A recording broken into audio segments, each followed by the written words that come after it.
प्राध्यापक व प्राध्यापकेतर कर्मचारी यांचं मी आजच्या फायनान्शियल अवेअरनेस ह्या कार्यशाळेसाठी मी सर्वांचं मी इथे स्वागत करतो.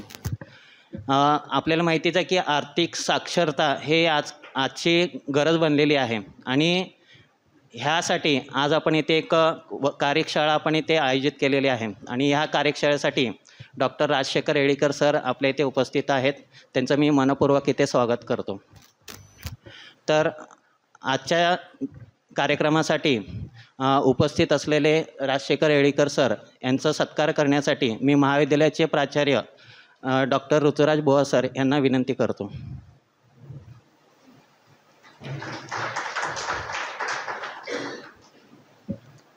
त्यानंतर प्राचार्यांचा सत्कार करण्यासाठी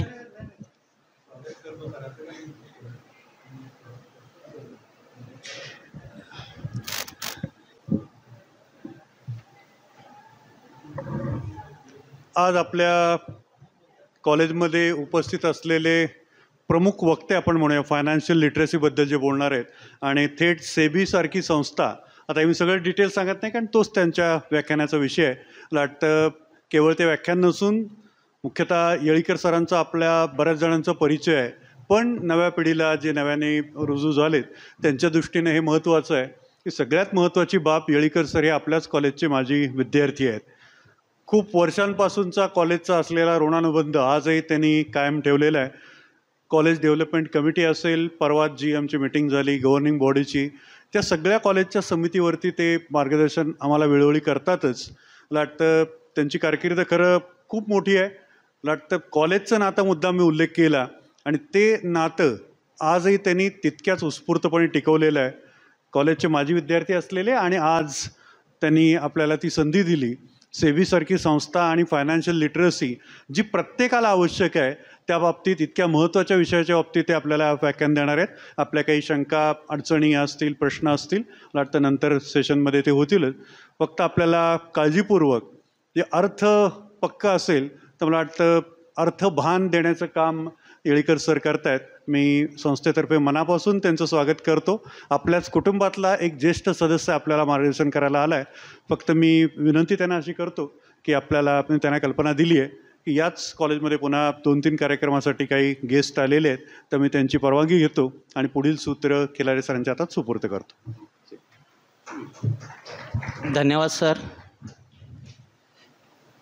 यानंतर मी डॉक्टर राजशेखर येळीकर सरांना विनंती करतो की त्यांनी आम्हाला मार्गदर्शन करावं.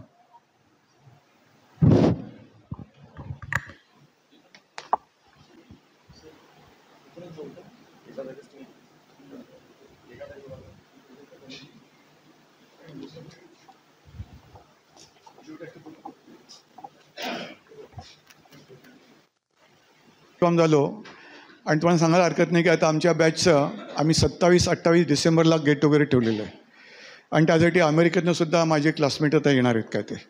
तर आमच्या बीकॉमच्या 78 बॅचचं गेट टुगेदर आपण 27-28 डिसेंबरला ठेवलेलं आहे. त्याची सगळी चालू आहे कार्यवाही चालू आहे काय ते. बरं, आता आपण विचार जाऊयात. बेसिक्स ऑफ कॅपिटल मार्केट हा जो वर्कशॉप आहे सेबी आणि NSE तर्फे आहे.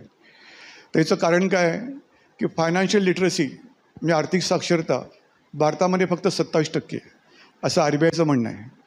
म्हणजे 73% लोकांना अजून आर्थिक साक्षर नाही म्हणजे काय, मनी मॅनेजमेंट कळत नाही.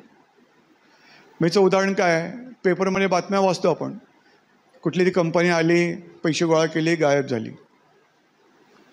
वाचतो की नाही, दरवेळेस वाचतो आपण. ते कोणतं सांगतं शेअर मार्केटमध्ये पैसे गुंतवा, शेअर मार्केटमध्ये पैसे गुंतवतो आणि तो माणूस पैसे घेऊन पळून जातो. मग हे कशामुळे होतं, आर्थिक असाक्षरतेचा परिणाम.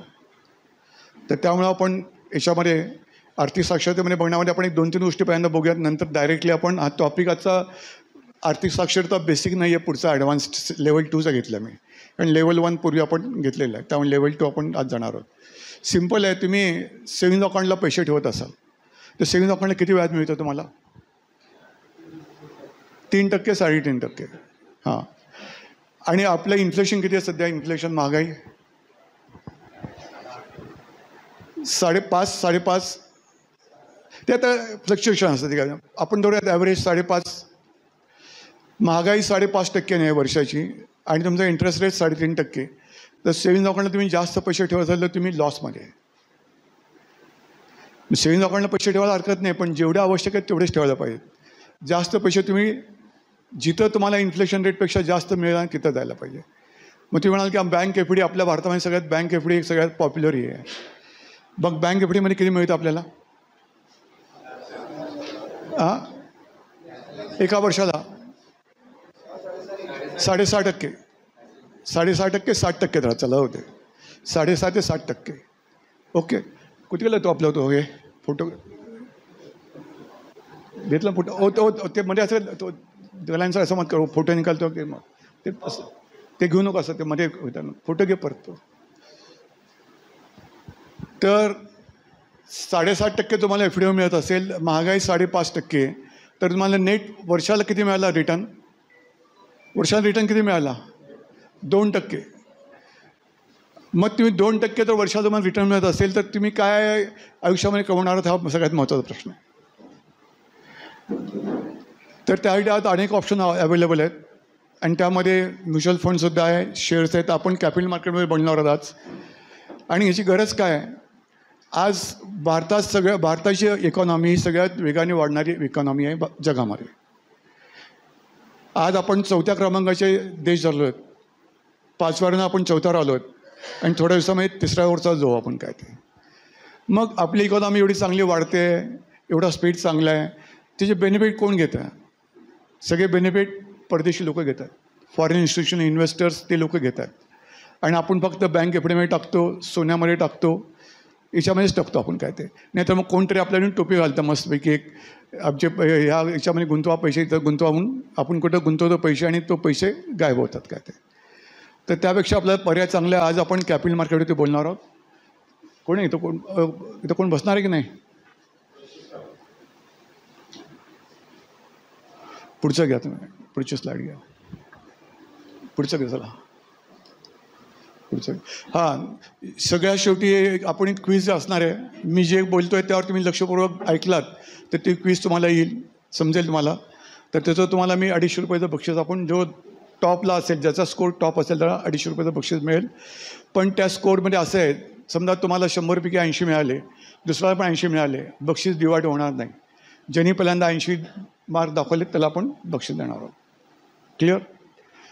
आपण असं पेन बिन आपण काय देत बसत नाही, डायरेक्ट आपण कॅश प्राईज देऊयात. हां, नेक्स्ट चला पुढे. कॅपिटल मार्केट म्हणजे काय? कुठल्याही मार्केटमध्ये घ्या, तिथं बायर अँड सेलर असतं. भाजी मार्केट जर घेतलं तर भाजी मार्केटमध्ये बायर अँड सेलर आहे. तसंच तिथं कॅपिटल मार्केटमध्ये सुद्धा बायर अँड सेलर म्हणजे स्टॉक मार्केट आपण करूयात थोडक्यात. स्टॉक मार्केट हा कॅपिटल मार्केटचा फार छोटा भाग आहे. पण आता परत त्या टेक्निकल गोष्टीमध्ये जात नाही मी. आपण आता आपल्या डिस्कशनसाठी आपण एक स्टॉक मार्केटवरच आपण हे करूयात, कॉन्सन्ट्रेशन करूयात. म्हणजे stock market is a small part of capital market. मग मार्केट म्हटल्यानंतर काय, तिथं बायर्स पण आहेत, सेलर्स पण आहेत. इथं खाली चित्रामध्ये दाखवलेलं आहे, बायर इकडं सेलर आहेत. जेव्हा बायर सेलर एकत्र येतात तिथं ट्रान्झॅक्शन होतं. मग स्टॉक मार्केटमध्ये काय, काही लोक खरेदीला येतात, काही लोक विकण्यासाठी येतात. अशा प्रकारे ट्रान्झॅक्शन स्टॉक मार्केटवरती होत असतात. नेक्स्ट पुढचं झालं. आता आपण हे बघूया structure of Indian capital market. याच्यामध्ये सगळ्यात महत्त्वाचं सेंटरमध्ये सेबी आहे. सेबी काय, ही गव्हर्नमेंटची संस्था आहे. गव्हर्नमेंटने 1992मध्ये ॲक्ट ऑफ पार्लमेंटने स्थापन केलेली संस्था आहे. त्याचं काम काय, regulation and development of capital market.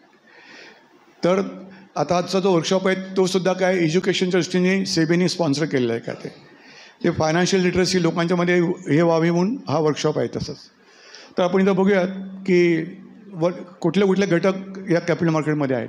पहिला इन्व्हेस्टर, मी तुमच्या आमच्यासारखे सगळे लोकंसुद्धा या इथं भाग आहेत कॅपिटल मार्केटचा. कोरोना पिरियडमध्ये जेव्हा लोक वर्क फ्रॉम होम करत होते त्यावेळेस 1.5 कोटी लोक नवीन स्टॉक मार्केटमध्ये आलेले आहेत. 1.5 कोटी. विशेषतः हा सगळ्यात तरुण वर्ग होता. जे लोक आय टीमध्ये काम करत होते, वर्क फ्रॉम होम सुरू झालं, पैसे होते सगळ्यांच्याकडे, वेळ होता, अशा प्रकारे 1.5 कोटी लोकांचा नवीन एंट्री या स्टॉक मार्केटमध्ये कोरोना पिरियडमध्ये झालेली आहे का ते. आणि त्यामुळे काय झालं, आपला रिटेल बेस आहे, रिटेल इन्व्हेस्टरचा बेस आहे, तो स्ट्रॉंग झालेला आहे. तो इतका स्ट्रॉंग झाला आहे की आता फायनान्शियल इन्स्टिट्यूशन, फॉरेन इन्स्टिट्यूशन त्यांनी सेलिंग केलं तर पुरी स्टॉक मार्केट पडत होतं. या वर्षामध्ये जवळजवळ 25,000 कोटीची सेल ते स्टॉक फॉरेन इन्स्टिट्यूशन्सनी केलेलं आहे. पण आपलं मार्केट एवढं खाली पडलं नाही आहे, कारण आपला आता रिटेल बेस हा स्ट्रॉंग झालेला आहे. रिटेलर्स एवढे म्हणजे रिटेल इन्व्हेस्टर झालेले आहेत की ते असं मार्केट पडून देत नाहीत काय ते. आणि पूर्वीच्या काळी काय करावं लागत होतं, गव्हर्नमेंटला UTI, म्युच्युअल LIC यांना इंटरफेअर करावं लागत होतं स्टॉक मार्केट पडू नये म्हणून काय. पण आज तशी परिस्थिती राहिली नाही आहे. आज रिटेल इन्व्हेस्टर्सची संख्या एवढी वाढलेली आहे आणि त्यातल्या त्यात ते चांगला अभ्यास पण त्यांचा चांगला आहे, त्यामुळं मार्केटला ते असं खाली पडून देत नाहीत काय ते. मग फक्त इन्स्टिट्यूशनल म्हणजे इंडिव्हिज्युअल इन्व्हेस्टर आहेत का, नाही आहे. इन्स्टिट्यूशनल इन्व्हेस्टरसुद्धा असतात, त्यामध्ये बँका आहेत, NBFC असतात, फॉरेन इन्स्टिट्यूशन इन्व्हेस्टर हे सुद्धा स्टॉक मार्केटमध्ये इन्व्हेस्ट करत असतात. म्हणजे इन्व्हेस्टर कोण कोण होतं, इंडिव्हिज्युअल प्लस इन्स्टिट्यूशन्स. पण याच्यामध्ये इन्स्टिट्यूशनचा रोल महत्त्वाचा असतो, कारण त्यामध्ये म्युच्युअल फंड्स असतात ते मोठ्या प्रमाणात पैसे गुंतवतात. तुमच्या माहितीसाठी सांगतो की परवा सकाळमध्ये बातमी आली होती, म्युच्युअल फंडामध्ये सोलापूरची किती गुंतवणूक असेल तुम्ही सांगा. जे लोक सकाळ वाचतात त्यांनी ती बातमी वाचली असेल नक्की. म्युच्युअल फंडामध्ये किती गुंतवणूक आहे सोलापूरकरांची, एनी आयडिया? अंदाज सांगा, अंदाज. Yes, anybody? काय चुकलं सर, किल्लारीचं सांगा, चालू आहे. अंदाज सांगा. नाही किती आकडा मी उघडलं, आकडा विचारला फक्त, बाकी नाही. किती आकडा असेल? 10 कोटी. 10 कोटी अमाऊंट नाही आहे, 8,000 कोटी. आज सोलापूरचे लोक, सोलापूर जिल्ह्यातल्या 8,000 कोटीची इन्व्हेस्टमेंट म्युच्युअल फंडामध्ये आहे. आणि ह्याचं क्रेडिट आम्हाला सुद्धा जातं, कारण आम्ही जे आता गेले 5-6 वर्षापासून फायनान्शियल लिटरेसीचा जो वर्कशॉप घेतो आहे त्यामध्ये लोकांच्यामध्ये अवेअरनेस निर्माण केलेलं आहे काय ते. त्याचं क्रेडिट थोडं प्रमाणात म्हणजे खाडीचा वाटा तरी आमचा आहेच, थोडं मी नक्की सांगतो काय ते. आणि 35 लाख रुपयाची SIP आहे, म्हणजे दर महिन्याला 35 लाख रुपये SIP. म्हणजे काय, आपण रिकरिंग डिपॉझिटला जसे पैसे घालतो तसं लोक म्युच्युअल फंडामध्ये दर महिन्याला 35 लाख रुपये गुंतवतात. हे फक्त सोलापूर जिल्ह्याचं सांगितलं मी तुम्हाला. आणि ओव्हरऑल म्युच्युअल फंडाचं 2000 साली म्युच्युअल फंडाचा जो हे होता कॉर्पस, त्यांच्याकडे जे फंड होते ते 1 लाख कोटी होते. 1 लाख कोटी होते. आज 65 लाख कोटी आहेत. गेल्या 25 वर्षामध्ये ही वाढ किती पडलेली बघा तुम्ही, 65 लाख कोटी. 1 लाख कोटीवरून 65 लाख कोटी एवढी मोठी इन्व्हेस्टमेंट म्युच्युअल फंडामध्ये आलेली आहे काय ते. तर हा म्हणजे मला काय सांगायचं की लोकांचा ट्रेंड बदलतो आहे काय ते, लोकांचा ट्रेंड बदलत चालला आहे काय. तर नाही रे, थांबा होतं ना. इन्व्हेस्टर झाला. इकडं आपण बघूयात एक्सचेंजेस. सध्या भारतामध्ये 2 एक्सचेंजेस आहेत, एक आहे NSE आणि दुसरं आहे BSE. BSE is 150 years old.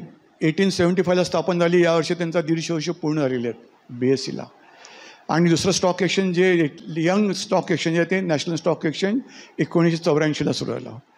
1984 सुरू झालं, पण एका वर्षामध्येच त्या नॅशनल स्टॉक एक्सचेंजनी काय केलं, बॉम्बे स्टॉक एक्सचेंज जो 100 वर्षापेक्षा जुना होता त्याला टेक ओव्हर केलं. टेक ओव्हर केलं म्हणजे काय, टर्नओव्हरमध्ये. आज तुम्ही इमॅजिन करू शकता का, स्टॉक एक्सचेंज हे सोमवार ते शुक्रवार चालतं फक्त. सकाळी 9:15 ते 3:30 एवढा वेळ असतं. किती टर्नओव्हर होतो अंदाजे? किती खरेदी विक्री होत असेल अंदाज? हां, कोण बोलतो थोडं? किती?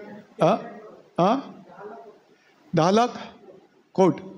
एवढं नाही आहे तुम्ही एकदम फार मोठा आकडा सांगितलं का ते. तर नॅशनल स्टॉक म्हणजे 70 ते 80 हजार कोटीचा टर्नओव्हर होतो average. I am talking average. कधी 1 लाख होतं, कधी 50-60 हजार पण होतो. पण ऑन ॲव्हरेज 80 ते 90 हजार कोटीचा टर्नओव्हर हा फक्त NSEवर होतो. BSEवरती कमी आहे. BSEवरती तो 5,000 ते 6,000 कोटीचाच आहे फक्त. पण हे का झालं, NSE जेव्हा बाजारात आली, they come with the technology. Latest टेक्नॉलॉजीसह कॉम्प्युटरायझेशन आणलं त्यांनी. ट्रान्सपरन्सी, जे काय व्यवहार चालले तुम्ही तुमच्या स्क्रीनवरती बघू शकता, हे त्यांनी पहिल्या दिवसापासून आणलं. जे बॉम्बे स्टॉक एक्सचेंज कधी दाखवतच नव्हते काय चाललं काय ते. त्यामुळं 1994ला NSE आली. 1995पासून आज NSE लिडरशिपवर आहे. मग आपण याच्यातनं एक धडा घ्यायला पाहिजे की आपल्यासुद्धा या 21व्या शतकामध्ये जगायचं असेल तर यू शुड बी काय बोलता, you should adjust your self to technology. Technology तुम्हाला ॲडजस्ट आपल्याला करावं लागेल. ज्या गोष्टी नवीन काय होतात त्यामध्ये आपल्याला ॲडजस्टमेंट करावं लागेल, तरच आपण टिकू शकणार आहोत. आज सगळ्यात महत्त्वाचं चॅलेंज राहणारे AIचं राहते आता. आता ए आयचं चॅलेंज मी बघा, पुढच्या 5 वर्षामध्ये आपलं आयुष्य संपूर्ण बदलणार आहे सगळंच. ए आय एवढा मोठा इम्पॅक्ट करणार आपल्यावरती, प्रत्येक क्षेत्रामध्ये आपल्याला इम्पॅक्ट दिसेल त्याचा काय ते. मग ह्याला आपण रेडी आहोत की नाही हे सुद्धा आपण बघणं महत्त्वाचं आहे. आणि त्याचा ए आयचा उपयोग तुम्ही स्टॉक मार्केटमध्ये सुद्धा तर करता येतो. फॉर एक्झाम्पल, आपण मला एखादा स्टॉक घ्यायचा असेल तर मला काय करावं होतं, पूर्वी मला एक फंडामेंटल ॲनालिसिस म्हणून असतं, त्यामध्ये इकॉनॉमिक ॲनालिसिस, नंतर तुमचं इंडस्ट्री ॲनालिसिस, कंपनी ॲनालिसिस हे करायला जवळजवळ 8 आठवडा लागत होता. IMBAला आमच्याकडे स्पेशल टॉपिक होता, आम्ही ते शिकवत होतो, 15-15 दिवस शिकवत होतो. हे करायला एखादा रिपोर्ट करायचा असेल तर मला आठवड्यावर लागत होता.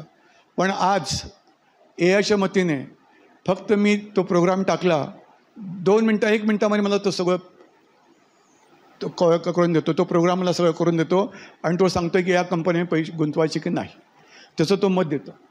फक्त मी पॅरामीटरला टाकतो त्याला, बस तो ए आय मला मदत करतो आहे सध्या. तेव्हा आता मी ते वेळ घालवत असताना 7-8 दिवस पूर्वी घालवत होतो. मी आता काय नाही, ती फक्त एक प्रोग्राम टाकतो आहे, त्यामध्ये ए आयचा प्रोग्राम करून घेतलेला आहे. कंपनीची माहिती देतो, सगळी इकॉनॉमीची माहिती देतो, इंडस्ट्री माहिती देतो आणि फक्त बटन दाबले की 1 मिनटात तुम्हाला एक मस्तपैकी एक 10-15 पानाचा रिपोर्ट देतो. शेवटी तोचं मत पण देतो, काय गुंतवायचं का नाही, काय करायचं तुम्ही सगळं सांगतो काय. म्हणजे एवढं आज जग पुढे गेलेलं आहे काय ते. तर आपल्या स्टॉक एक्सचेंजबद्दल मला सांगितलं, स्टॉक एक्सचेंजमध्ये आणि खूप लोक काय म्हणतात स्टॉक एक्सचेंज गॅमलिंग आहे, हे अर्धवट लोक बोलतात. जर गॅमलिंग असतं तर गव्हर्नमेंटने बंदी तेव्हाच घातली असती. 70-80 हजार कोटीचे व्यवहार झालेच नसते काय ते काय. तर जे लोक अर्धवट म्हणजे काय, आज यूट्यूबवर तुम्ही जावा, ये शेअर ले लो आपके डबल पैसे हो जाएंगे असं झालं असतं काय. मला अनेक पालक भेटलेले आहेत, अनेक लोक, आता मी जसे वर्कशॉप घेतो त्यामुळे अनेक लोक मला भेटले, ते सांगतात आमचा जावई, आमचा मुलगा माझ्याकडनं 1 लाख घेतला हो सर, 2 लाख घेतला शेअरमध्ये घालायला आणि सगळे झिरो करून टाकला. झिरो करून टाकलं म्हणजे काय, नॉलेज घेतलं नाही, काय नाही, कोणतरी यूट्यूबवर काय ते सांगतं आणि त्याचं ऐकून तुम्ही पैसे गुंतवत असाल तर पैसे झिरो होणारच काय ते. त्यामुळे नॉलेज असणं फार आवश्यक आहे. आणि नॉलेज फार अवघड आहे का, नाही आहे. तर आपण पुढे येऊयात.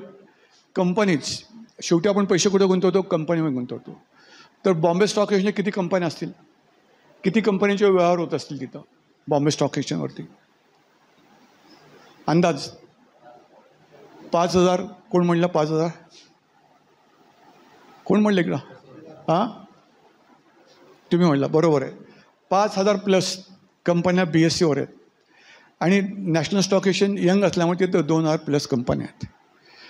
मग आपण कुठं गुंतवणूक करतो, आपण शेअर्समध्ये कंपनीमध्ये गुंतवणूक करत असतो. मग मला काय म्हणायचं आहे, तुम्हाला सगळ्या कंपन्या माहीत आहेत पण तुम्ही ते गुंतवणुकी दृष्टीने विचार करत नाही आहे. तर आपण काय करूयात, सकाळपासून संध्याकाळपर्यंत ज्या गोष्टी वापरतो आपण, ज्या सर्व्हिसेस वापरतो त्याचा विचार करू आपण आणि त्या बेसिसवरती आपण ठरवूयात की आपण शेअरमध्ये गुंतवणूक करू शकतो की नाही. सकाळी उठल्यानंतर आपण दात घासतो, कुठलं टूथपेस्ट वापरता तुम्ही, कुठलं टूथपेस्ट वापरता, कोलगेट. सगळ्यांना बघणं कोलगेटच आहे का, हां पतंजलीचं काय नाव आपण त्याचं, दंतकांती. हां, आता कोलगेट तर काय अनेक वर्षापासून आहे, पण अलीकडे रामदेव बाबांनी हे मार्केट कॅप्चर केले, दंतकांतीने केलेलं आहे. त्याची जी कंपनी ती पतंजली फूड म्हणून आहे, पतंजली फूड. या कंपनी समजा आज या कंपनीचं व्हॅल्युएशन काढायला ठरवलं, व्हॅल्यू किती असेल त्या कंपनीची, तुम्ही कॅन यू इमॅजिन किती व्हॅल्यू असू शकेल. रामदेव बाबाची कंपनी आहे, हां बोला सर किती, 1,000 कोटी 10,000 कोटी व्हॅल्युएशन आहे. रामदेव बाबा आहे काय, 10,000 कोटीची कंपनी चालवत होतो काय. तर मला काय म्हणायचं आहे, आपण नुसतं दंतकांतीने नुसतं दात घासत बसणार आहोत, कारण पतंजली शेअर घेणार आहोत, पतंजली शेअर घेणार आहोत. पतंजली शेअर आज 500 रुपयाला मिळतो आहे, फक्त आज 500 रुपयाला मिळतो आहे. रामदेव बाबा मार्केटिंग करायला खंबीर आहे. ते अनेक प्रोडक्ट्स आहेत, नुसतं दंतकांतीने अनेक प्रोडक्ट आहेत. च्यवनप्राश असेल, काय काय असेल तुम्ही बघा, तो प्रत्येक कुठल्या चॅनलवर चालू असतो, विक्री करत असतो. काय होणार आहे, त्या कंपन्या पुढे सेल वाढत जाणार आहे, प्रॉफिट वाढत जाणार आहे. प्रॉफिट वाढला की तुमचा शेअरचा भावसुद्धा वाढत जाणार आहे. सो पतंजली फूड, आपण ह्याच्यापुढे नुसतं फक्त पतंजली प्रोडक्ट्स वापरण्यापेक्षा पतंजली शेअर घ्यायचा आपण विचार करू शकतो. पुढचा जो भाग घेऊया आपण आता, ओव्हरऑल सगळे आपण मोबाईल वापरतो आहे. कुठले सिम कार्ड आहेत, जिओचं सिम कार्ड किती लोकांकडे आहे, जिओचा सिम कार्ड किती लोकांकडे आहे, फार कमी लोकांकडे आहे जिओचा सिम कार्ड. हां भारतीय एअरटेलचं किती लोकांकडे आहे, भारती एअरटेल. आणि आयडिया बंद झालं. मग काय मला BSNL. बरं, BSNL किती लोक आहेत? वोडाफोन म्हणजे आयडिया. हो, एअरटेल ते चालतं की भारती एअरटेल म्हणलं ना. पण मला असं वाटलं काय, मी जेव्हा आता वर्कशॉप घेतो तेव्हा जिओ म्हटल्यानंतर जवळ 90% लोक हात वर करतात. पण हा एवढा फर्स्ट टाईम असा मॉड पडला की तिथं 4-5 हात वर आहेत. म्हणजे लोकांना पकडून आणून ठेवल्यात सर तुम्ही. काय ते मनापासून बसलेले नाहीत. काय उगं पकडून आणून बसवलात तुम्ही बस. काय नाही, म्हणजे वर्कशॉप घेतो मला दिसतं ना काय ते याच्यामध्ये. काय ते जाय ते बोलत तुला काय ते. आणि लक्षात घ्या, मी आता या कॉलेजचा गव्हर्निंग मेंबर हे म्हणल्यानंतर मला बोलायला हक्क आहेच. काय तर जिओ कंपनी जी आहे, जिओ कंपनीनं आपण फक्त सिम कार्ड वापरतो तर रिचार्ज करत बसतो. गेल्या वर्षी अंबानी त्या मुलाचं लग्न केलं, 5,000 कोटी खर्च केले. 5,000 कोटी आपल्या मुलाच्या लग्नामध्ये खर्च केले. पैसे कोण दिले? हो, तुम्ही दिले. तुम्ही पैसे द्यायचे, फक्त दुसरा रिचार्ज करायचा. आणि अंबानी लग्न करणार 5,000 कोटीचं. मग आमचं म्हणणं असं आहे, रिचार्ज कमी करा थोडं आणि जिओचा शेअर घ्या, काय हरकत आहे. रिचार्ज थोडं कमी करून सेव्हिंग करून त्याला तुम्ही शेअर घेऊ शकता. जिओचा काय नाही. आयडियाचा शेअर आहे. आयडियाचा शेअर तुम्ही रोज चहाला किती खर्च करता? चहाचा कप किती रुपयाला आहे? 10 रुपयाला आहे. आज आयडियाचा शेअर 7 रुपयाला अवेलेबल आहे. आज आयडिया आणि वोडाफोन कंपनी आहे ती प्रॉब्लेममध्ये आहे सध्या. त्यामुळे त्याचा शेअर आज 10 रुपये शेअर 7 रुपयाला मिळतो. पण ही कंपनी बुडणार नाहीत. आयडिया बिर्ला ग्रुपची कंपनी आहे आणि वोडाफोन ही इंटरनॅशनल टेलिकॉममधली टॉपची कंपनी. आत्ता सध्या त्यांचा बॅड फेज चालू असेल. पण परवा गव्हर्नमेंटने जवळजवळ 35,000 कोटी त्यांचं जे काय देणं होतं ते कन्वर्ट केलं शेअर्समध्ये. आणि गव्हर्नमेंटने त्याचे शेअर घेतलेले आहेत. मग ही कंपनी काय बुडत नाही आहे. काय ते मग आज तुम्हाला 10 रुपयाचा शेअर 7 रुपयाला मिळालेला आपण काय घेऊ शकत नाही. 7 रुपये चहा पिल्याने समजा आपण 5 दिवस, तर तुम्ही आरामात किती शेअर घेऊ शकता. याचे आरामात आयडियाचे शेअर घेऊ शकतो आपण. तर मला काय म्हणजे ग्राहकाच्या मानसिकतेतनं आपण बाहेर येऊन इन्व्हेस्टरच्या मानसिकतेमध्ये यायला पाहिजे. डीमार्टला तर सगळे लोक जाता की नाही मला माहीत नाही. आता परत हात विचारत नाही, कारण तुम्ही परत हात वर काय करणार नाही आणि परत मी काय विचारणार काय. ते डीमार्टला सगळे लोक जातात. डीमार्टने गेल्या 5 वर्षापूर्वी त्यांनी लोकांना शेअर विकले होते. कितीला विकला एक शेअर? 300 रुपयाला विकला. 300 रुपयाला शेअर विकला. पुढे काय असतं 7-8 दिवसांनी तर स्टॉक एक्सचेंजवरती खरेदी विक्री सुरू होते. किती झाला शेअरचा भाव? 300चा भाव डायरेक्ट 600. 300चा भाव 600. किती? 8 दिवसामध्ये.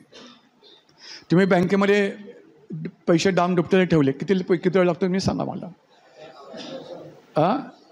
7 वर्ष पण नाही. एवढं कमी पिरियड कुठल्या बँक सांगा मला तुम्ही.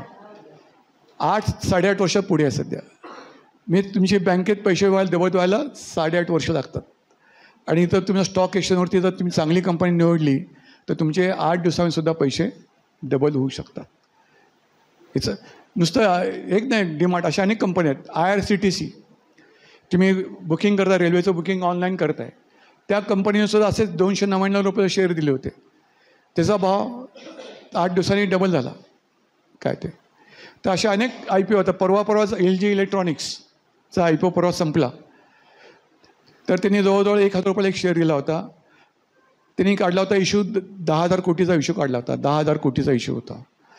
तर त्याला किती पट रिस्पॉन्स मिळावा? 54 पट. मी कंपनीला पाहिजे होते 10,000 कोटी आणि त्यांना लोकांनी किती दिले? 5,40,000 कोटी. 5,40,000 कोटी. एवढा कंपनी चांगली असेल तर लोक रिस्पॉन्स देतात आणि ते शेअर घेतल्यानंतर लोकांचा फायदा होतो म्हणून लोक याच्यामध्ये येत असतात. आणि दुसऱ्या याच्यामध्ये आपली जेव्हा कंपनीचा विचार करतो, कंपनी कशी निवडावी, तर आपल्याला कंपनी पीटर लिंच नावाचा एक हे आहे, अमेरिकेतला एक्सपर्ट आहे, इन्व्हेस्टर. तो काय म्हणतो, तुम्ही सर्वसामान्य माणूससुद्धा चांगला गुंतवणूक होऊ शकतो. काय करायला पाहिजे? तुमचे कान डोळे उघडे असायला पाहिजे आणि आजूबाजूला काय चाललं आहे त्याचं तुम्हाला ॲनालिसिस करता यायला पाहिजे. परत एकदा मी रिपीट करतो, तो काय म्हणतो, तुमचे कान डोळे उघडे पाहिजेत आणि आजूबाजूला जे चालले आहेत त्याचा अंदाज घेता यायला पाहिजे तुम्हाला. मी सिम्पल आहे. आजूबाजूला आपल्या ज्या गोष्टी घडत असतात त्याचा आपला जर अंदाज घेतला तर आपण चांगले इन्व्हेस्टर होऊ शकतो, असं त्या याचं म्हणणं आहे. आणि असे मी अनेक लोक बघितले की ते करतात. मग याच्यामध्ये आपल्याला काय म्हणणं बघायला पाहिजे, मार्केटमध्ये टॉपच्या ज्या कंपन्या आहेत त्या त्या क्षेत्रामधल्या त्या कंपन्यांवर गुंतवणूक केल्यावर तुम्हाला धोका नाहीच आहे. आता आपण बघूयात एशियन पेंट. आता पेंटमध्ये टॉपची कंपनी कुठली आहे? एशियन पेंट आहे. मार्केट लिडर कोण आहे? एशियन पेंटच आहे. सिमेंटमध्ये कोण आहे?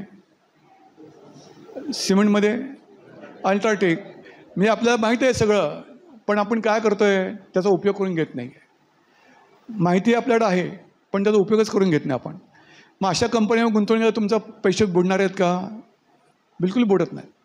कोरोनामध्ये ह्या प्रत्येक शेअरचे भाव निम्म्याने कमी झाले होते. आणि त्या ज्या लोकांनी गुंतवणूक केली त्या लोकांचे पैसे पुढच्या 1.5-2 वर्षामध्ये दुप्पट तिप्पट झालेले आहेत. आणि परत मला आता रिपीट करतो मी, पुढच्या 2-3 वर्षामध्ये जागतिक मंदी येणारच आहे. काय त्या मंदीमध्ये तुम्हाला चांगला चान्स आहे चांगले शेअर घ्यायचा. परत रिपीट करतो, कारण मंदी काय कायम राहत नसते. मंदी 2-3 वर्षानंतर परत तेजीकडे वाटचाल होऊच शकते. काय हा अर्थशास्त्राचा नियम आहे. मंदी तेजी हा होतच असतं. काय ती सायकल असते. बरोबर ना मॅडम, कामत मॅडम? हां. तर त्या तेजी मंदीमध्ये काय आपल्याला मंदीमध्ये जेव्हा मार्केट जाईल त्यावेळेस तुम्हाला एकदा म्हणजे कचऱ्याच्या भावामध्ये शेअर मिळतील. असे शेअर तुम्ही घेऊन ठेवले आहेत आणि आता तुम्हाला सांगितलं जे मार्केट लिडर त्या मार्केट लिडरमध्ये तुम्ही घेतले तर आरामात तुमचे पैसे चांगल्यापैकी डबल होऊ शकतात. बँकेमध्ये तुम्हाला 8 वर्ष लागतील तरी तर तुम्हाला काही महिन्यामध्येच पैसे तुमचे चांगल्या प्रकारे घेऊ शकतात. आणि इकडं दुसरा महत्त्वाचा भाग आहे स्टॉक ब्रोकर. स्टॉक एक्सचेंजमध्ये तुम्ही डायरेक्ट जाऊन बाईंग सेलिंग करू शकत नाही. त्यासाठी तुम्हाला स्टॉक ब्रोकरची मदत घ्यावी लागते किंवा स्टॉक ब्रोकरमार्फत तुम्हाला अकाउंट उघडावं लागतं. नेक्स्ट. आता याच्यामध्ये कॅपिटल मार्केटचे 2 भाग आहेत, प्रायमरी मार्केट आणि सेकंडरी मार्केट. प्रायमरी मार्केटमध्ये थोडक्यात काय आहे, जेव्हा कंपनी शेअर इश्यू करतात लोकांना त्या मार्केटला आपण म्हणतो प्रायमरी मार्केट. जेव्हा कुठलीही कंपनी शेअरची विक्री करते लोकांचं त्या आपण म्हणतो प्रायमरी मार्केट. आणि सेकंडरी मार्केट म्हणजे काय, ज्या ठिकाणी शेअरची खरेदी विक्री होते त्याला म्हणतो आपण सेकंडरी मार्केट म्हणजे स्टॉक एक्सचेंज. सेकंडरी मार्केट म्हणजे स्टॉक एक्सचेंज थोडक्यात. प्रायमरी मार्केट म्हणजे एक गोष्ट. आता याच्यामध्ये आपण उदाहरण घेऊयात. तुम्ही म्हणाल की सगळे तुम्ही याचं उदाहरण देत आहे. सोलापुरात बालाजी अमाइन सगळ्यांना माहीत आहे कंपनी, बालाजी हॉटेल. त्यांचं बालाजी अमाइन तुळजापूर रोडला मोठी फॅक्टरी आहे. त्या लोकांनी 1994मध्ये लोकांना शेअर दिले सोलापुरात. हे सगळे रेड्डी कंपनी होती, त्यांना कोणी सोलापुरात माहीत नाही काय नाही. अक्षरशः जे त्यांची ओळखीचे लोक होते त्यांना सगळ्यांना 10 रुपयाचे शेअर 10 रुपयाला त्यांनी दिलेले आहे त्यावेळेस. आणि मिनिमम 100 शेअर घ्यायला होतं ते. त्यावेळेस आता आम्ही जेव्हा एचनला होतो त्यावेळेस एचनमध्ये आमचे प्रिन्सिपल्स आहेत, आमचे काय प्राध्यापक लोकांनी आम्ही ते शेअर घेतले, त्यांच्या ओळखीने दिले आम्हाला शेअर त्यांनी. आता त्याचं व्हॅल्युएशन काय असेल तुम्ही इमॅजिन करू शकता काय? त्याचं व्हॅल्युएशन काय असेल? तुम्ही 1000 रुपये गुंतवले, 100 शेअर इंटू 10, 1000 रुपये बालाजी अमाइन्समध्ये गुंतवले असतील तर आज 25-30 वर्षांनी त्याचं काय व्हॅल्युएशन असेल? किती असेल सांगा तुम्ही? 1000 रुपये किती झाले असतील? हां, 1500 रुपये. हां, तर तुमच्या मातीने सांगतो आज कुलकर्णी सांगा किती आहे? तर आज त्याची व्हॅल्यू आहे 20 लाख रुपये. 20 लाख. 1500 नाही तर 1500. पण आज तुम्ही जे गुंतवलेत ना, 1000 रुपये जे गुंतवले होते त्याची आज व्हॅल्यू आहे 20 लाख रुपये. आणि कोरोना पिरियडमध्ये याची की व्हॅल्यू होती 50 लाख. त्यावेळेस काही लोकांनी शेअर विकले. 50 लाख जेव्हा आले काही लोकांनी शेअर विकून टाकले त्यावेळेस त्याचे. तेवढं मोठं ॲप्रिसिएशन कुठं होऊ शकतं? फक्त शेअर मार्केटमध्ये होऊ शकतं, बाकी कुठं होऊ शकत नाही. काय महिला काय जास्त वेळ लागत नाही. मगाशी लेटर म्हणजे तुम्हाला जो अकाउंटाला मगाशी जो सांगितलं ना, तुमचे कान डोळे उघडे ठेवणे, आजूबाजूला काय चांगलं बघितलं तर तुम्ही करू शकता. जो बिझनेस तुम्हाला समजतो त्यामध्ये पैसे घाला. दुसरा एक त्याच्यामध्ये जो आपल्याला समजेल सोडून द्या. पुढचा जो भाग असतो म्हणजे आपल्या याच्यामध्ये बघितलं प्रायमरी मार्केट म्हणजे जेव्हा कंपनी इश्यू करतात तेव्हा आहे. आता या गेल्या आठवड्यामध्येच 30,000 कोटीच्या शेअरची विक्री निर्णय कंपनी केलेली आहे. सध्या कॅन बँक म्युच्युअल फंडाची विक्री चालू आहे किंवा कॅन म्युच्युअल फंड, कॅनरा बँकेचा जो म्युच्युअल फंड आहे आणि त्यांचा लाईफ इन्शुरन्स जी कंपनी आहे त्याची सध्या विक्री चालू आहे. आता लक्षात आहे कॅनरा बँकेने म्युच्युअल फंड चालू केला किंवा कॅनरा बँकेने लाईफ इन्शुरन्स कंपनी त्यांनी हे केली, ती कंपनी बुडणार आहे का? कॅनरा बँक आज 3 नंबरची बँक आहे. पहिली SBI, 2 नंबरला आहे HDFC किंवा आणि 3 नंबरला ICICI असेल. आणि पब्लिक सेक्टरमध्ये बघायला गेलात तर 1 नंबरला SBI, 2 नंबरला कॅनरा बँक किंवा बँक ऑफ बरोडा यांच्यामध्ये कॉम्पिटिशन असते. मग कॅनरा बँकेने जर आज लाईफ इन्शुरन्स कंपनीचा शेअर विक्रीला काढला असेल किंवा म्युच्युअल फंडाचा शेअर काढला असेल तर काय त्यामध्ये गुंतवणूक करायला काय धोका आहे मलाच नाही सांगा. काय धोका असं कारणच नाही आहे. कोण कंपनी स्थापन केली ते महत्त्वाचं आहे. कॅनरा बँक जर की टॉपची कंपनी, टॉपची बँक जर अशी कंपनी स्थापन करत असेल तर त्यामुळे आपल्या शेअर घेण्यामध्ये काय प्रॉब्लेम आहे? काही प्रॉब्लेम नसतो काय. तर थोडं याच्यामध्ये रिस्क थोडी आपल्याला घ्यावंच लागते, लक्षात घ्या. नेक्स्ट, दुसरं active investing and passive investing method. आता ॲक्टिव्ह इन्कम म्हणूया, ॲक्च्युली इन्व्हेस्टिंग म्हणण्यापेक्षा ॲक्टिव्ह इन्कम आणि पॅसिव्ह इन्कम म्हणजे काय. आपण जे आता काम करून पैसे मिळवतो ते म्हणतो आपण त्याला ॲक्टिव्ह इन्कम. जे आपल्याला काम केल्यानंतर पैसे मिळतात त्याला आपण ॲक्टिव्ह इन्कम म्हणूया. पण काम न करता सुद्धा आपल्याला पैसे मिळायला पाहिजे त्याला म्हणतात पॅसिव्ह इन्कम. त्याला म्हणतात पॅसिव्ह इन्कम. मग तुम्ही पॅसिव्ह इन्कम जनरेट करू शकता का? करू शकता. तुमचं जे ॲक्टिव्ह इन्कम आहे, ॲक्टिव्ह इन्कममधला बऱ्यापैकी भाग तुम्ही जर इन्व्हेस्टमेंट प्रॉपर केली तर त्या इन्व्हेस्टमेंटमधनं तुम्हाला पॅसिव्ह इन्कम बऱ्यापैकी मिळू शकतो. म्हणजे काम न करता तुम्हाला पैसे मिळू शकतात. आज भारतामध्ये असे अनेक लोक आहेत विशेष शेअरमध्ये, ते फक्त शेअरमध्ये इन्व्हेस्टमेंट करून त्याच्या डिव्हिडंडवरती आज त्यांचं चालतं सगळं. कंपन्या ज्या डिव्हिडंड देतात त्यावरती ते लोक काय करत नाही, त्यांनी एकदा इन्व्हेस्टमेंट करून ठेवलेली आहे आणि करून ठेवल्यानंतर त्यावर कंपनी ज्यांना जे डिव्हिडंड देते त्यावरती त्यांचं इन्कम चालू असतं. म्हणजे ते काही काम न करता त्यांचं इन्कम चालू आहे काय ते, तर त्याला म्हणतो पॅसिव्ह इन्कम. तर आपण म्युच्युअल फंडामध्ये, शेअरमध्ये गुंतवणूक करून आपलं पॅसिव्ह इन्कम आपण जनरेट करू शकतो. पॅसिव्ह इन्कम आपण जनरेट करू शकतो. मी त्या ठिकाणी आपलं काय एकदा फक्त नॉलेज घेऊन परत आम्ही अंडरलाईन करतो, विदाउट नॉलेज या क्षेत्रामध्ये बिलकुल एंट्री करू नये माझं सांगायला आहे. बिलकुल एंट्री करायची गरज. आणि आज नॉलेज बऱ्यापैकी मिळतं. इथं मी बोर्ड लावलेला आहे, त्या बोर्डचा तुम्ही वाटल्यास हे करू शकताय, काय फोटो घेऊ शकताय. तिथं investor.sebi.gov.in म्हणून नावाची वेबसाईट आहे. त्या वेबसाईटवरती 5-10 मिनटाचे व्हिडिओ आहेत. 5-10 मिनटाचे व्हिडिओ आहेत इन्व्हेस्टमेंटबद्दल, स्टॉक मार्केटने इन्व्हेस्टबद्दल, ओव्हरऑल इन्व्हेस्टमेंटबद्दल. कुठं करायला पाहिजे, काय करायला पाहिजे, काय फायदे तोटे आहेत, सगळं तिथं 5-10 मिनटाचे इंग्लिश, हिंदी लँग्वेजमध्ये व्हिडिओज आहेत. ॲथेंटिक व्हिडिओज आहेत. सेबीच्या वेबसाईट म्हणजे ते सेबीच्या वेबसाईट कुठले असं आलतू नसतं. तर त्यावर तुम्ही नंतर वाटलं फोटो घेऊ शकता तुम्ही त्या याचा आणि त्या वेबसाईटला जाऊन तुम्ही तिथं बघू शकताय. नेक्स्ट, आता तुम्हाला वाटत असेल की मला स्टॉक मार्केटने माझी जर्नी सुरू करायची आहे, तर मला काय लागणार आहे. तर तुम्हाला 3 अकाउंट लागतात. एक बँक अकाउंट. बँक अकाउंट तर सगळ्यांचं आहेच काय, त्यामुळे तुमच्या आहे त्या बँक अकाउंटवरती सुद्धा तुम्ही तुमची जर्नी सुरू करू शकता. पण पुढे 2 अकाउंट लागतात. एक असतं डीमॅट अकाउंट आणि दुसरं आहे ट्रेडिंग अकाउंट. आता डीमॅट अकाउंट आणि ट्रेडिंग अकाउंट म्हणजे काय. ट्रेडिंग अकाउंटमध्ये तुम्ही स्टॉक मार्केटवरती बाईंग सेलिंग करण्यासाठी तुम्हाला ट्रेडिंग अकाउंट लागतं. आणि डीमॅट अकाउंट म्हणजे काय, डीमॅट अकाउंट आणि बँक अकाउंटमध्ये आपण फरक बघूयात. आपल्या बँक अकाउंटमध्ये काय करतो आपण, पैसे जमा करतो, पैसे काढतो, सिम्पल बँकेमध्ये. तसंच डीमॅट अकाउंट म्हणजे काय, तिथं आपण शेअर्स घेतो आणि खरेदी करतो आणि विकतो. हे जी नोंद असते ती डीमॅट अकाउंटला असते. जेव्हा आपला शेअर घेतो आपण, आपल्या अकाउंटला त्या शेअरची नोंद होते. तुम्ही रिलायन्स 10 शेअर घेतले तर रिलायन्स 10 शेअरची तिथे येते काय. नंतर तुम्ही कुठलेही टाटा स्टील घेतला, टाटा स्टीलचे 50 शेअर घेतले तर ती नोंद तिथे येते. विकले, तुम्हाला त्या डीमॅट अकाउंटला शेअर असले तर तुम्ही विकू शकता. सो डीमॅट अकाउंट शेअरसाठी आहे, बँक अकाउंट तुमच्या कॅश ट्रान्झॅक्शनसाठी आहे आणि ट्रेडिंग अकाउंट हे बाईंग सेलिंग करण्यासाठी आहे, buying selling on stock. So तेव्हा तुम्हाला स्टॉक मार्केटमध्ये जर्नी सुरू करायची असेल तुम्हाला 3 अकाउंट लागतात. एक demat account, trading account. Demat आणि ट्रेडिंग अकाउंट तुम्ही कोणाकडे ओपन करायचं आहे, स्टॉक ब्रोकरकडे. स्टॉक ब्रोकरकडे तुम्ही ओपन करायचं आहे. बँक अकाउंट तुमचं एक्झिस्टिंग बँक अकाउंट चालू शकतं, कुठल्या बँकेतलं अकाउंट तुमचं चालू शकतं, काय प्रॉब्लेम नाही. नेक्स्ट, आता ब्रोकरकडून अकाउंट उघडण्यामध्ये काय काळजी घ्यायला पाहिजे आपण. तर आज ऑनलाईन तुम्ही अकाउंट उघडू शकता. आता असे काय कंपन्या ब्रोकर आहेत, जिरोदासारख्या आहे, ग्रोसारख्या ब्रोकर आहेत, त्यांचे ऑनलाईन तुम्ही अकाउंट उघडू शकता. पण माझा सल्ला असा राहील, सोलापुरात ज्या ब्रोकरचं ऑफिस आहे, ज्यांची ब्रँच आहे किंवा त्यांचे एजंट आहेत, अशा ब्रोकरकडे तुमचं अकाउंट तुम्ही उघडा.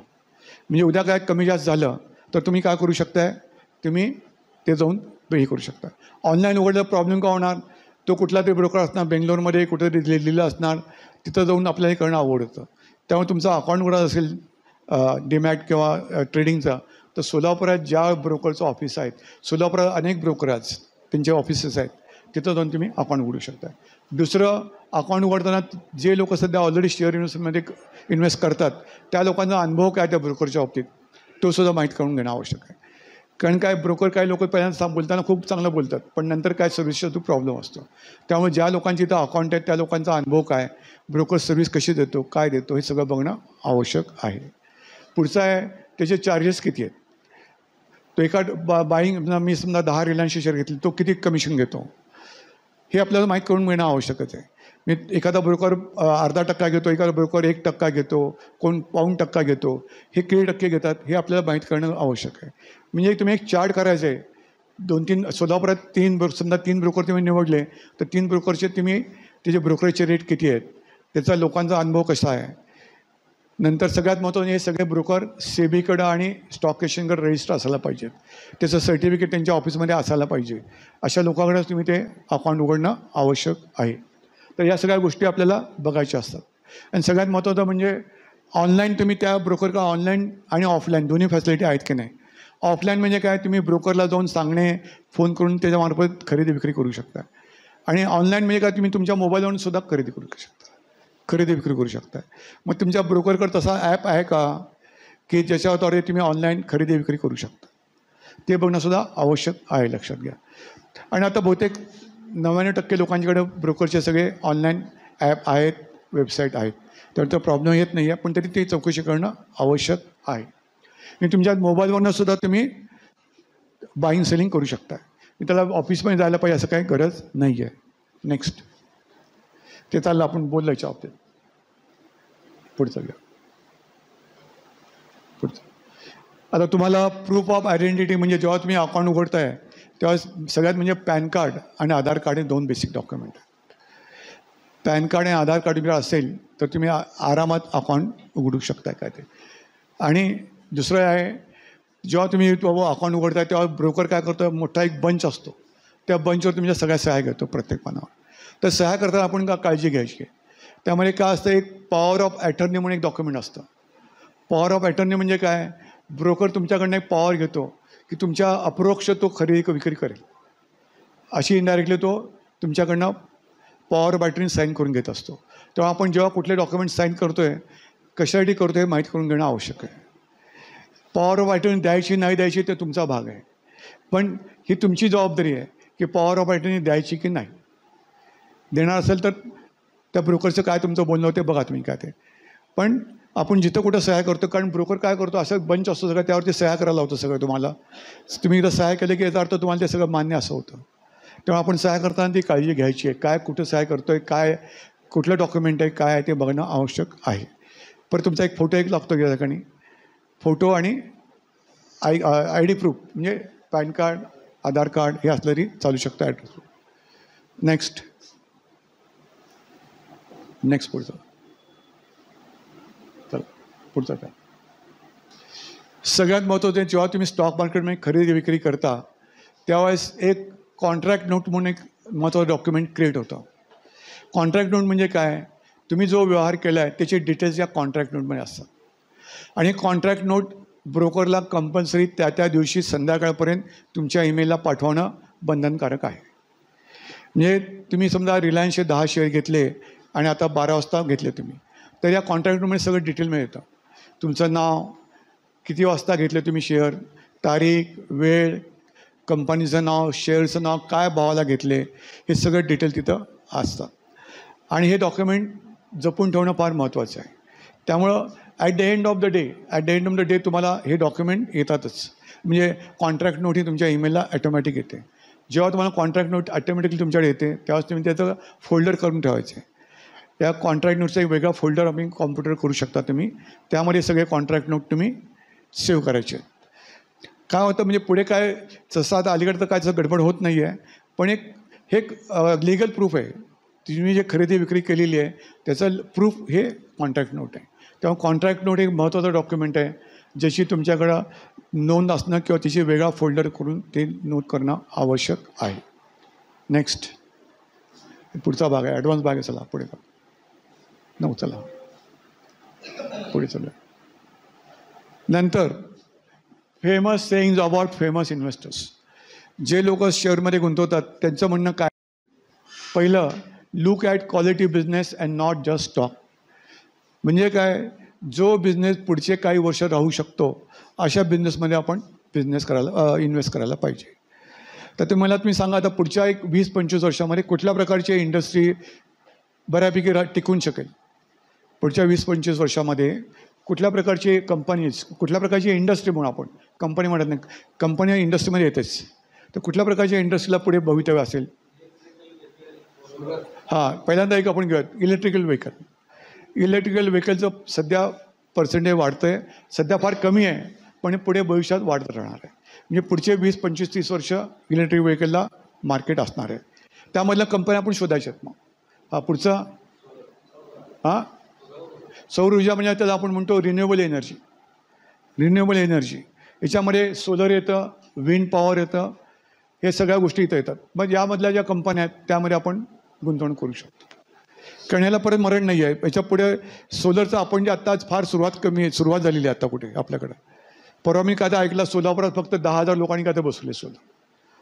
सोलापूरचे पॉप्युलेशन किती घर आहे तुम्ही विचार करा. आत्तापर्यंत फक्त 10,000 लोकांकडे सोलर आहे. तर अजून किती मोठा स्कोप आहे या सोलर बिझनेसमध्ये. तर त्यामधल्या कंपन्या आपण आरामात शोधू शकतो काय ते. दुसरं, थर्ड, AI, आर्टिफिशियल इंटेलिजन्स. आता artificial intelligence different from IT, हे लक्षात ठेवा. ITचा ॲडव्हान्स पार्ट आहे तो AI आहे. तर पुढचं काही वर्ष AI असणार आहे.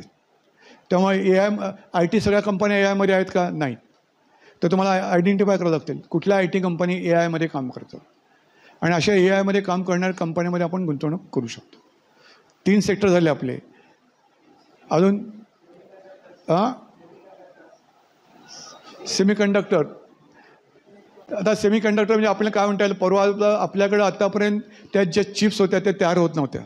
आता या परवा गव्हर्नमेंटच्या इनिशिएटिव्हमुळे त्या चिप्स आता तयार व्हायला आहेत. त्यामुळे या सेमीकंडक्टरचे जे चिप्स असतात ह्याचा मार्केट पुढे फार मोठ्या प्रमाणात राहणार आहे, आणि मग त्या कंपन्या आरामात त्यांचं भवितव्य चांगलं राहील. पुढचं सगळ्यात महत्त्वाचं, हेल्थ इंडस्ट्री.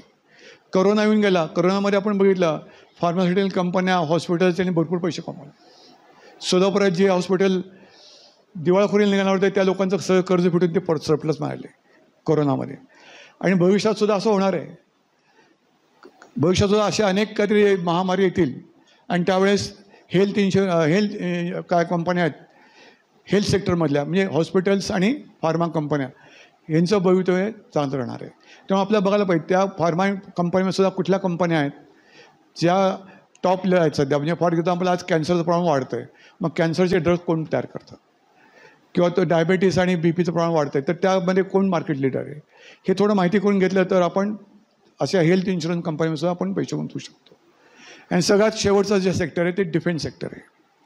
डिफेन्स सेक्टर काय करायचं आपण, कारण भारताचं वार्षिक बजेट किती माहिती आहे तुम्हाला डिफेन्स सेक्टरवरती, म्हणजे संरक्षणावरती आपण किती खर्च करतो दरवर्षी? आपलं बजेट किती आहे?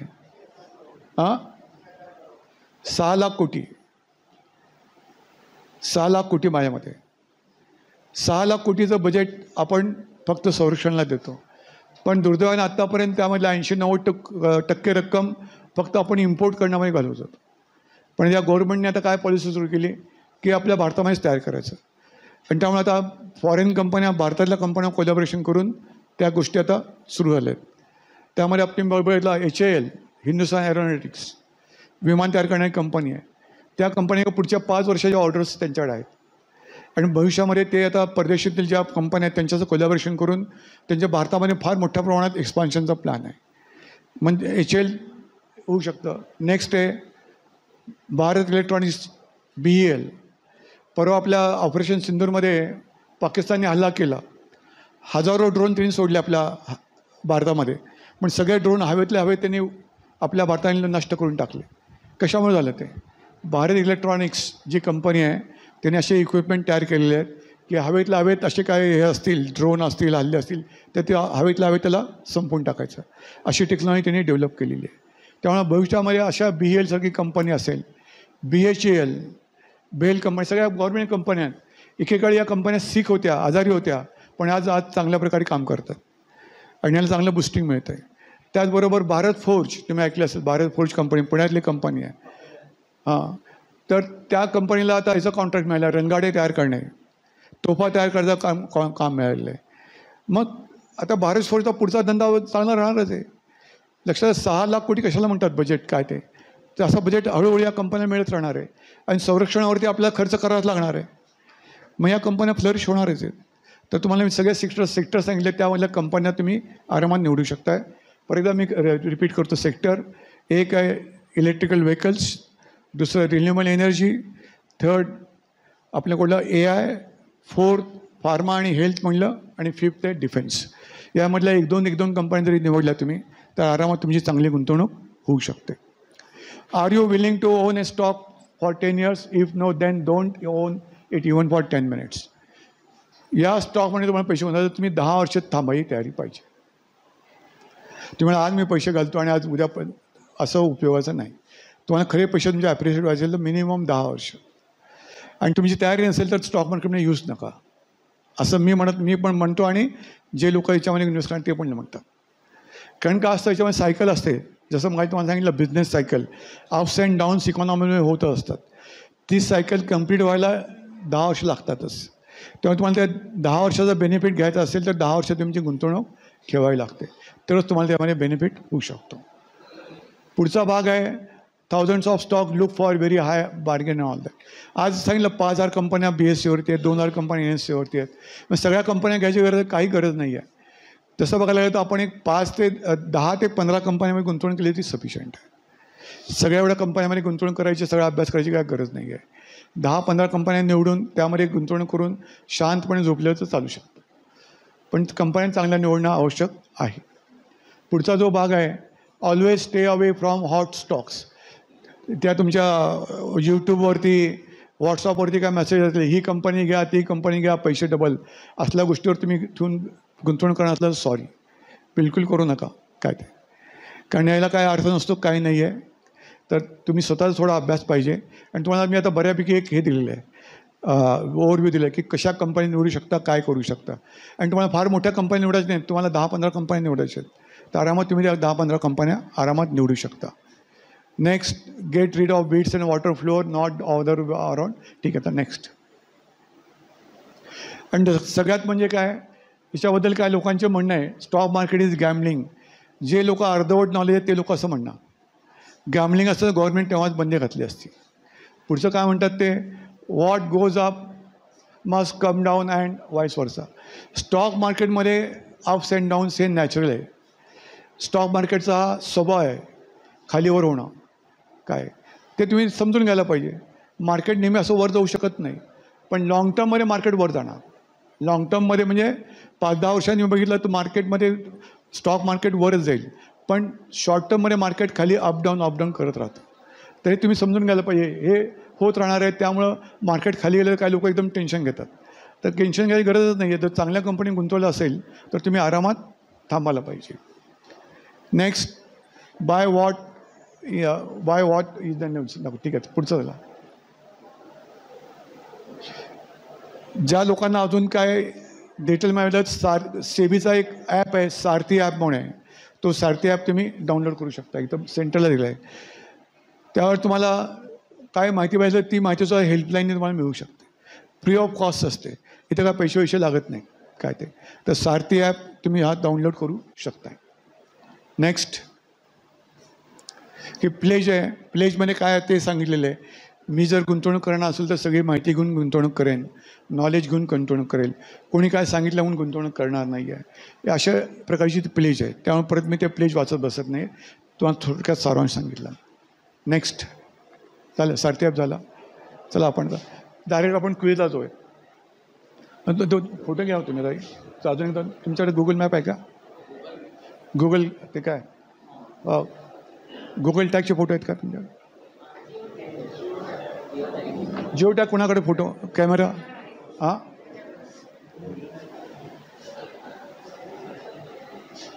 जरा फोटो परत तुम्ही घ्या एकदा 4 अँगलने याच्यावर घ्या.